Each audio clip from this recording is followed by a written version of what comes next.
ডাকসুতে জিতছে। এই বিজয় ছাত্র শিবিরের না, এইটা মজলুমের বিজয়। আমি 20 আগস্ট লিখছিলাম গত মাসে ডাকসু নির্বাচন নিয়ে আমার প্রেডিকশন বলি, ছাত্র শিবির ভিপি জিএস সহ বেশিরভাগ আসনেই জিতবে, হলগুলোতে কিছু আসন ভাগাভাগি হবে, শিবিরের বিজয় হবে ফেনোমেনাল, ভোটের তফাৎ হবে প্রচুর। এই নির্বাচন শেষ পর্যন্ত বাঙ্গু সেকুলার এস্টাবলিশমেন্ট হইতে দেবে কিনা এটা দুশ্চিন্তা। খুব খারাপ কিছু ঘটায় নির্বাচন স্থগিত করে দিতে পারে, বিশেষ করে বামেরা শেষ মুহূর্তে নির্বাচন বয়কট করতে পারে। একটা ইসলামপন্থী দল ফেয়ার নির্বাচনে জিতে আসবে, এর চাইতে বড় দুঃস্বপ্ন বাঙ্গু প্রগতিশীল বা ভারত বা পশ্চিমাদের নাই। কিন্তু ঠিকভাবে নির্বাচন হইলে এইটা ফলাফল হবে বাংলাদেশের রাজনীতিতে সুদূর প্রসারী। সেটা শুধু বাঙ্গু প্রগতিশীলরা না, সম্ভবত ইসলামপন্থীরাও ঠাউর করতে পারতেছে না। যা বলছিলাম তাই হয়েছে, তাই না? এই ফলাফল বাংলাদেশের সেকুলার এস্টাবলিশমেন্টের জন্য এক ভয়ানক দুঃসংবাদ। পুরা সেকুলার এস্টাবলিশমেন্ট কিন্তু দাঁড়াইছিল শিবিরের বিরুদ্ধে, শেষ রক্ষা হয় নাই। এখন আসেন আমরা দেখি এই ফলাফল আসলে কি বার্তা দিচ্ছে। বার্তা দিতেছে বাংলাদেশে ইন্ডিয়ান ন্যারেটিভ পুরোপুরি পরাস্ত হয়েছে। আলহামদুলিল্লাহ, বাংলাদেশে এই প্রজন্ম যতদিন থাকবে ততদিন ইন্ডিয়ান ন্যারেটিভ আর মাথা তুলতে পারবে না। কিন্তু ছাত্র দলের পরাজয়কে অবশ্যম্ভাবী ছিল না। ছাত্রদল এই নির্বাচনে জিতে যেতে পারত, ডাকসু তাদেরই হইতো। হয় নাই কারণ তাদের নির্বুদ্ধিতা, রাজনৈতিক অপরিপক্কতা এবং বেকুবের মতো আত্মবিশ্বাসের কারণে তাদের এই ভরাডুবি। বিএনপির এই ভরাডুবির পেছনে আছে বিএনপির কান্ধে চেপে বসা কিছু রাজনীতির জ্ঞানহীন মানুষ, অপদার্থ মানুষ।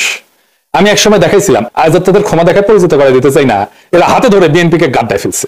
তাও একজনকে দেখেন কইছিল শিবিরের ভরাডুবি হবে, তৃতীয় বা চতুর্থ হবে শিবির। এরা হইতেছে পলিটিক্যাল অ্যানালিস্ট, বিএনপির বুদ্ধিজীবী। ভাবেন তাইলে কি অবস্থা বিএনপির। নাই বনে শিয়াল রাজা, এরাই বলছিল ছাত্রীদের হলে শিবির জিতবে না, জিতছে তো বটেই। রোকেয়া হলে সাদিক কায়েমের নাম ঘোষণা হলে কেমন আনন্দে উল্লাস করে উঠছে ছাত্রীরা, দেখেন।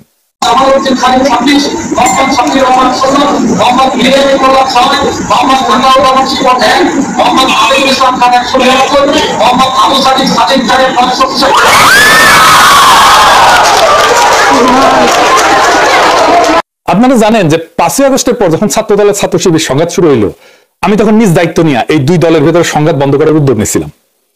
সেই মিটিং এ শিবিরের প্রেসিডেন্ট সেক্রেটারি উপস্থিত থাকলেও ছাত্রদল প্রতিশ্রুতি দেওয়া হাজির হয় নাই। আমি কেন তাদের মধ্যে নেগোসিয়েশনের উদ্যোগ নিয়েছিলাম? কারণ আমি সেন্স করতে পারছিলাম বিএনপি মারাত্মক একটা ভুল করতেছে। তারা ধীরে ধীরে আওয়ামী ন্যারেটিভ গ্রহণ করতেছে। আওয়ামী লীগ যা বলতো তাই দিয়ে সে জামাতের বিরোধিতা করতেছে। আমি বিএনপির শীর্ষ নেতৃত্বকেও বলছি এইটা ভুল স্ট্র্যাটেজি। আমি ওনাদের উদাহরণ দিয়ে বলছিলাম, ধরেন গোলাম আজম একজন স্বাধীনতা সংগ্রামী, ভারতের অটল বিহারী বাজপেয়ীর মতো আর কি। তাইলে আপনি জামাতের রাজনৈতিক বিরোধিতা কেমনে করতেন? আপনি তো তারে স্বাধীনতা বিরোধী বলতে পারতেন না, মুক্তিযুদ্ধ বিরোধী বলতে পারতেন না। তো তাহলে অটল বিহারী বাজপেয়ীর মতো যদি গোলাম আজম স্বাধীনতা সংগ্রামী হইতো, তাহলে কিভাবে আপনি বিরোধিতা করতেন? সেভাবে করেন। আওয়ামী লীগ জামাইলা জামাতকে ঘায়ল করতো, সেটা বললে আপনি আওয়ামী লীগ হয়ে যাবেন। তাই হয়েছে। আপনি জামাতকে রাজাকার, স্বাধীনতা বিরোধী, পাকিস্তান বন্ধু কিছু বললেই দমাইতে পারবেন না, উল্টা জামাতের লাভ হবে, বুঝছে না? এর ফলে বিএনপি তার অ্যান্টি ইন্ডিয়া ভোট ব্যাংক হারাবে, তাই হারাইছে। সে আওয়ামী লীগের ভোট পাইছে। আপনি জগন্নাথ হলের ভোটের হিসাব দেখেন, জগন্নাথ হলের পুরা ভোট মোটামুটি বিএনপি পাইছে, তাই না? তো তার মানে সে আওয়ামী লীগের ভোটটা নিচ্ছে, নিজের ভোট হারাই ফেলছে। আর জামাত কি করছে? যে anti India vote bank intact রেখে সেকুলার ভোট টানার কৌশল নিতে পারছে। বিএনপি যতবার মুক্তিযুদ্ধ 1971 এই বলে জামাত শিবিরকে আক্রমণ করবে, ততবার জামাতের অ্যান্টি ইন্ডিয়া ভোট আরো বাড়বে। জামাত যে বাংলাদেশে অ্যান্টি ইন্ডিয়া রাজনীতির সবচেয়ে বড় কামেল এজেন্সি, এটা বেশি স্ট্যাবলিশ হবে। বাংলাদেশের প্রধান দ্বন্দ্ব বিএনপি ধরতে পারে নাই। প্রধান দ্বন্দ্ব নিয়ে আমি অনেকবার বলছি, আমি এই বিষয়ে বলছিলাম যে বিএনপির এই আওয়ামী মুক্তিযুদ্ধের রাজনীতি পরাজিত হবে। আমি বলছিলাম, শোনেন, এডিটর সাহেব একটু শোনায় দেন আমার আগের ইয়ে থেকে, দ্বন্দ্বটাও আবার শুনলে আবার মনে হবে যে কি বলছিলাম। শোনান এডিটর সাহেব। একটা সমাজে নানা রকম দ্বন্দ্ব থাকে। একটা নদীতে যেমন নানা ধরনের স্রোত থাকে, একটা না অনেকগুলো স্রোত থাকে, ছোট বড় মাঝারি, তেমন সমাজেও থাকে। যেমন ধরেন আমাদের দেশে ধনী গরিবের একটা দ্বন্দ্ব আছে না, সেকুলার আর ধর্মবাদীদের একটা দ্বন্দ্ব আছে না, ইংরেজি জানাদের সাথে বাংলা মিডিয়ামের দ্বন্দ্ব আছে না, শহর আর গ্রামের দ্বন্দ্ব আছে না? আছে। শহরের লোকেরা তো গ্রামের লোকদের তাচ্ছিল্য করে খ্যাট বলে, তাই না? বড় লোক আর গরিবের দ্বন্দ্ব আছে না? এইরকম অসংখ্য দ্বন্দ্ব পাইবেন দেশে। এই দ্বন্দ্বগুলোই রাজনীতি, কনফ্লিক্ট সিচুয়েশন, এটাই রাজনীতি। একটা পক্ষের সাথে আর একটা পক্ষের দ্বন্দ্ব, এই রাজনীতি, এটাই রাজনীতি। কিন্তু এর মধ্যে একটা প্রধান দ্বন্দ্ব থাকে, এক নাম্বার, সেটা খুঁজে বের করতে হয় কোনটা প্রধান দ্বন্দ্ব।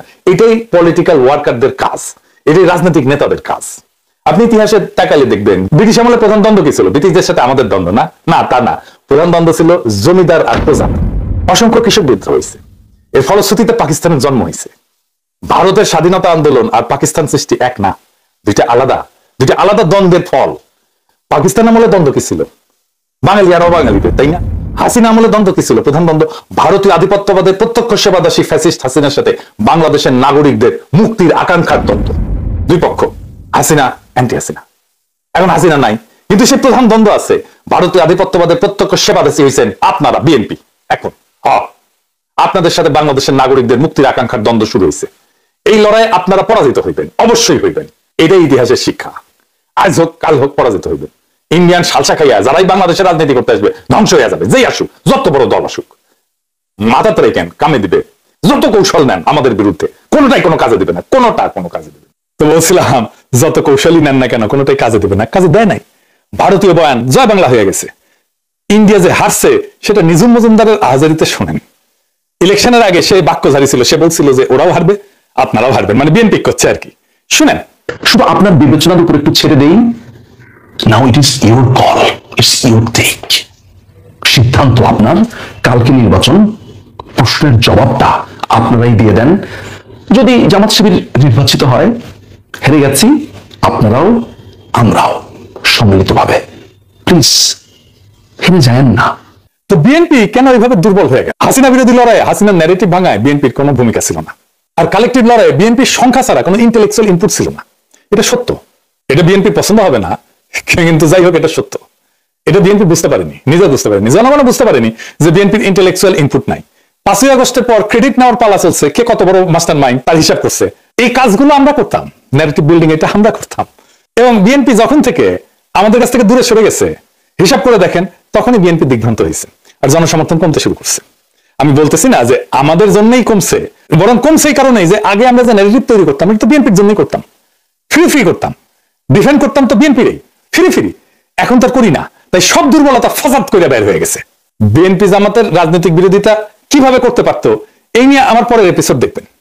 এখন জামাত কইতে পারেন দাদা আপনি এইভাবে স্ট্র্যাটেজি কইয়া দিতেছেন, ভয় নাই, কইয়া দিলেও শুনবে না ওরা, আর যদি শুনেও তাতে আপনাদের ক্ষতি নাই।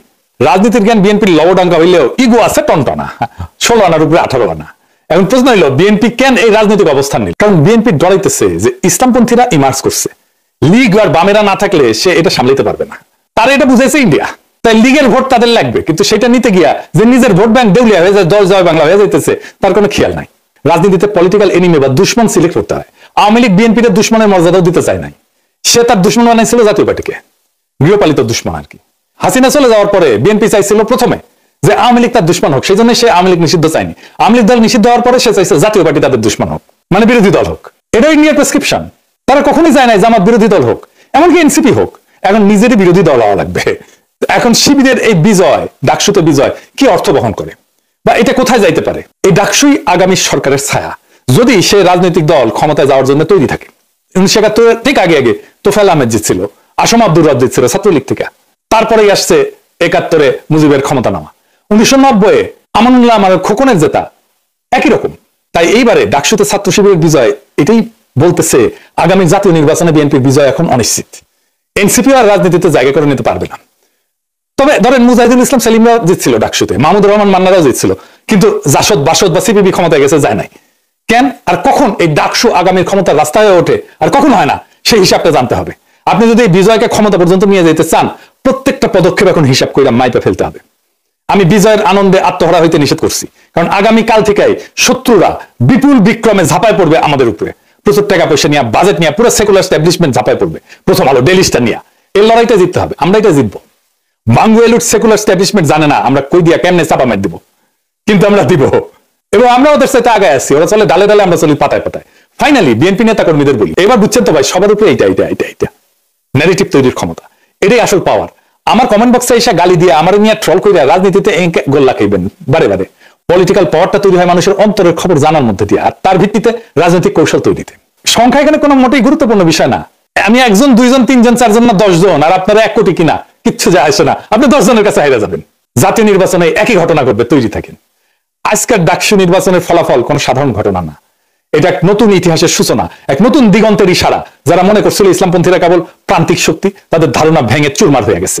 এই বিজয় প্রমাণ করছে সঠিক ন্যারেটিভ, সংগঠনের শক্তি আর জনগণের অন্তরের খোঁজ জানা, এই তিনের মিলনেই ভবিষ্যৎ লেখা হয়। বাংলাদেশের মাটিতে ভারতীয় আধিপত্যের বয়ান ধসে পড়ছে, সেকুলার এস্টাবলিশমেন্ট হতভম্ব হয়ে গেছে, কিন্তু এই লড়াই কেবল আজকের বিজয় উদযাপনের মধ্যে সীমাবদ্ধ না। এখন থেকে শুরু হবে আসল সংগ্রাম, ন্যারেটিভ ধরে রাখা, তা আরো বিস্তৃত করা, আর জাতীয় রাজনীতির ময়দানে এই বিজয়কে রূপান্তর করা। ইতিহাস সাক্ষী, ডাকসু কখনো কেবল বিশ্ববিদ্যালয়ের দেয়ালে আটকায় থাকে না, এটা পুরো জাতির রাজনীতির পূর্বাভাস হয়ে ওঠে। তাই এই বিজয় কেবল একটা সংগঠনের না, এটা একটা প্রজন্মের, একটা জনগণের, একটা আন্দোলনের, একটা বিপ্লবের জয়।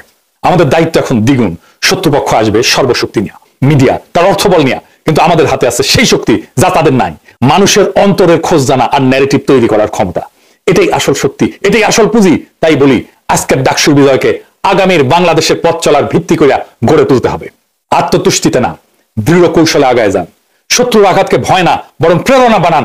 কারণ এই প্রজন্ম প্রমাণ করে দিছে, বাংলাদেশের রাজনীতির আগামী দিনে আর কোন ভারতীয় বয়ান না, জয় হবে কেবল বাংলাদেশী নাগরিকদের মুক্তির বয়ানের। এই পথেই মুক্তি, এই পথেই ভবিষ্যৎ। ইনকিলাব জিন্দাবাদ।